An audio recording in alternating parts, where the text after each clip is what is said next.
No niin, elikkäs nyt me totutetaan tätä varsaa satulaan.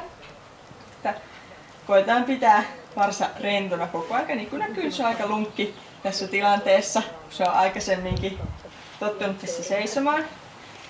Ja sitten koetaan hitaasti ja varovaisesti, laitetaan satula sinne selkään ja koetaan pitää se varsa koko ajan rentona.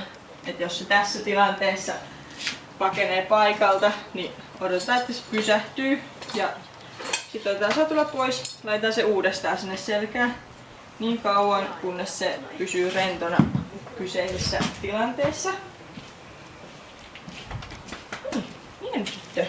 Sitten aina muistetaan kehua, kun se tekee jotain oikein. Ihan pienetkin asiat. Sekin, että se seisoo paikoillaan, niin heti kiitetään. Hei, seiso. Joo.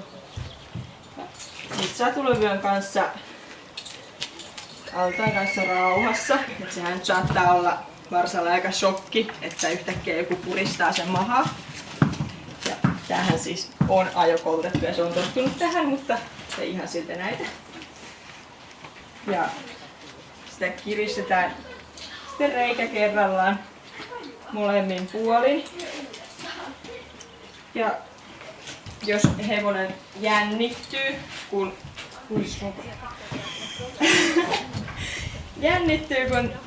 vyötä kiristetään, niin sitten lopetetaan ja jatketaan, kunnes se on taas rento. Ja mitään ei tulisi tehdä jännittyneelle hevoselle, koska se ei saa siitä hyvää kokemusta.